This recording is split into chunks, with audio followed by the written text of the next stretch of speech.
Welcome in Jonathan Tavenari, current BYU basketball analyst for us, former BYU basketball sharpshooter, and a man who I believe is on the tournament train currently right now. Jonathan, are you on the BYU basketball tournament train? Let's keep that. Let's keep that 42% in three-point shooter Really? up, and I'll stay on the train. Okay. Do you think 42% sustainable? That feels like a high number. I think I called that at the beginning of the season. You know, one of my first times here on the show, I said that I thought 42% was the sweet number for them to be able to be successful. Can we pull that? Right? Did that you said actually they had happen? to be. You had to be 40 or better. Yeah, and so and that's my thing. I think that when you look at you know, and I had, you know, just talking with people, you know, inside the program, but when you look at their losses to Boise, maybe their loss to San Diego State, those were good shooting nights.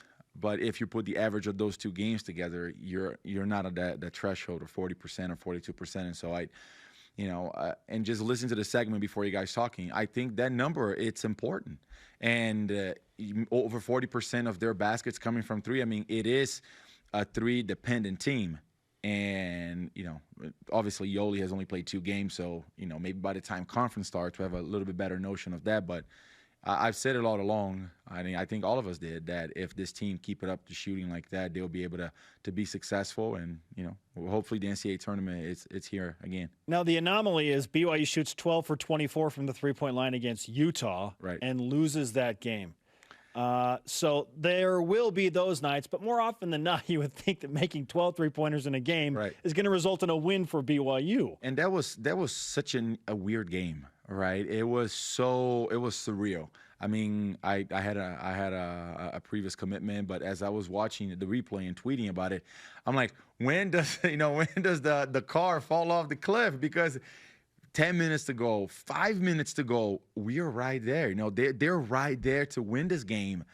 And then out of just a moment's notice, you know, the little kid that looks like Goku, you know, kind of goes super excited and just goes crazy and just starts lighting up everybody. And so, but I think that it was a lesson for them to learn. You know, I'm really happy with what I'm seeing from the coaching staff and their schemes. And I've told Pope that many times. I really like what I see. They have flashes of greatness, you know, and it could be a whole lot worse. I mean, look at the first-year coach at UNLV, and he has his hands full. I mean, because, my gosh, there was not a happier person when they smacked UNLV, because that is one team I cannot stand. And so it is the only team that I have a negative record against when I was, you know, from my time here at BYU. And so you know, obviously being a Bishop Gorman guy, and I cannot stand the Rebels. And I'm like, put 40 on them, then take off the starters, full court press. And so full court press. It would be a whole lot harder for this coaching staff to start from scratch with all freshmen and sophomores. So they're having the benefit of getting a senior-led group. And so, but going back to the point, I think three-point percentage is really a key for this team, and I think we said it all along. You made a great point. This number is going to go down in terms of the 41% of the points coming from them because Yoeli Child's in here. So what have you noticed in the 2 games of the biggest difference schematically with BYU with Yoeli Child's in now? Right. So when you were on vacation last week, no, I'm just joking, but you get this shiny new toy, and you get one of the top players in the country that you have nothing going on. You can just throw the ball in there, you space on the opposite side, and boom. If he gets double team, he will find the shooters, which he did at times. But if he's not, I mean, I like the chances of Yoeli going one-on-one against anybody.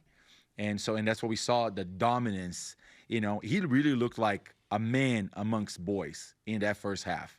And even in the second half until and it was interesting. I was talking to his high school AAU coach, and Tim Davis. Yeah, and I don't know if it was, and I was talking to Tim, I don't know if it was at the 16-minute mark or the 10-minute mark. On the TV, it's hard for you to tell, but it looks like it was halfway through the second half that he kind of started feeling something. But he was still dominating, right? And so I think that's the biggest difference, that we're going to see more of an inside presence. I also think that Jake Toulson, and you could see that a little bit in these last few games, needs to be idolized more inside the paint, more like back to the basket, almost like Lee Kamar did, like Tyler LaHaas did. I think that those are the ways that we can be efficient. And the rotation, you can kind of see it against Utah when they had the 16-point lead, that he kind of put in Jake to kind of take the reins a little bit when Yoeli was out. And so the future looks bright. I think a 7-2, a 7-4. This team should be at 9-2 right now, but can't cry over spilled milk. Jonathan Tavenari with us on BYU Sports Nation. We'll get to your Kumbaya moment with Steve Alford in just a bit. But let's talk about what the Nevada Wolfpack bring in. You watched them practice yesterday. Yeah. How do you think BYU matches up against the Wolfpack? Well, I think it's an interesting team. They're very long, right? I mean, they're long and athletic, which it's a recipe for disaster when it comes to BYU. However, in those flashes of greatness that I mentioned, Houston, an extremely athletic team. BYU went to Houston, and manhandled them, right? San Diego State, incredibly long and athletic. BYU manhandled them for 37 minutes out of a game.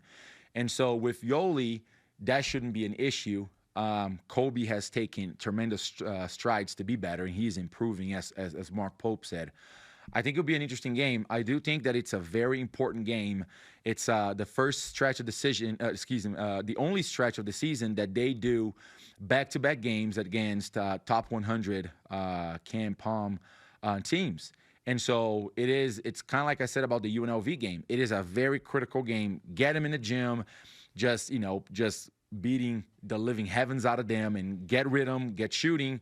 And tonight is the same thing. Got a really good team in. I mean, I know they lost to Utah and they lost to USC, but UNR, they beat Santa Clara. They pounded them by 31 points. And so I think it's an important game for rhythm to get confidence. Yoeli's first game at the Marriott Center, and so I think there's a lot of things going on that can be a positive for BYU. It is Yoeli Child's first game at the Marriott Center. I'd forgotten that. That's a great point. I should be sitting on that chair. It's good to hear a great point. That's awesome. Steve Alford and you. So let's rewind. Was it 09 or 10? I'm trying to remember. It was February of 2010. So 2010, you and Steve have an interaction in the line, right? Yeah. It goes national. Steve gets reprimanded by the conference and whatnot.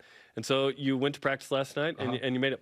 After that game, you guys talked and reconciled and you were good. Well, so where do we sit with this? Well, just I'll take a minute here, but think about the magnitude of that game. Up to that point, there was no Jimmer and Kawhi in San Diego State and BYU. That was the highest rated game in Mountain West Conference history to that point.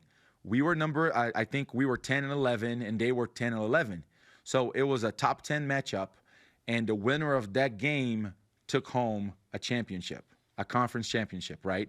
And it was just a slugfest. It was physical. I think the final score was 55-54. It wasn't a high-scoring game, which for us back then it wasn't heard of. And we ended up losing, and it was quite a bit of controversy, and we lost on the last second putback or whatever. But I was shook, and it was senior night. I was very emotional. I didn't have a good game. And I was looking at the scoreboard, and he is right in front of me, and he came to kind of give me a hand and give me a hug. And my first reaction was to kind of push him out of the way. And then we kind of just went back and forth, and, he said what he said, and we all caught that on camera. As soon as we go back to the locker room, the first thing I do is I go to Tom Homo, and I said, please come with me. I need to fix what I did wrong. And I go straight to the locker room. They're celebrating. I take time off. Roman Martinez, who was with me on the photo, I don't know if you guys shared the photo. Yep, we did. And I said, hey, can you get Coach Alford, please? And I'm so sorry. This is all my fault. I started it. Please accept my apologies. Forgive me. That's not who I am. That's not what I do. And 10 years went by. I think about a handful of years ago, my father-in-law, I actually saw him in the airport and shared with him what I was doing, back in the time I was in Italy. And he said, oh, Jonathan was always one of my favorites. Loved competing against him. I'm following his career, blah, blah, blah. And so this is the first time that I had a chance to go in, and it was interesting. It was smiles and hugs, and we had some great battles against them. That's back in when the Mountain West was at its peak, and it was a lot of heat at the moment in battles at the pit here at the Marriott Center. I mean, we had for quite some time the longest home winning streak, and so we had a lot on the line, and it's.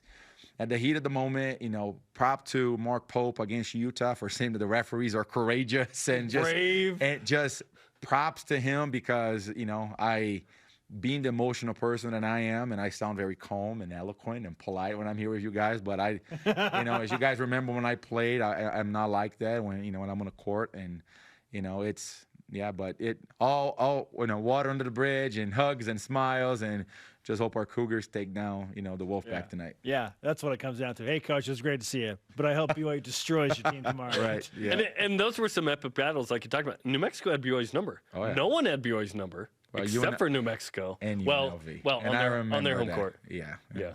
But anyway, let's talk about the positives, right? You're right. So, by the way, Dalton Nixon reminds me of you a little bit in that this kind of stretch four. How about his evolution? He has become a dynamic three-point shooter. And so Dalton and Kevin, Nixon, Kelvin, Dalton's next, will be the first to tell you that when Dalton signed up when he was coming in from high school, I took him out to lunch, him and Kevin, so it wasn't a violation. Chad William, everything's okay, all right, no problems, but because nowadays you got to make sure everything's okay. Yep. Took him to lunch and I showed Dalton a lot of my film. This is how you can be used at BYU. And unfortunately, it took him 4 years to be used that way, but unbelievable, right? I mean, first 3 seasons, barely can toss a rock in the ocean and it kind of gets returned. Kind of like Maui, when she tosses the thing and comes back to her. But with him now, he is shooting with confidence. Like he catches and he's ready to go.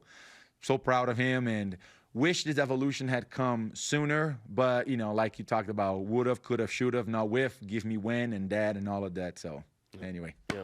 Give me threes. Yes. Give me threes. And Dalton is, right? The eloquent and sometimes emotional Jonathan Tavenari.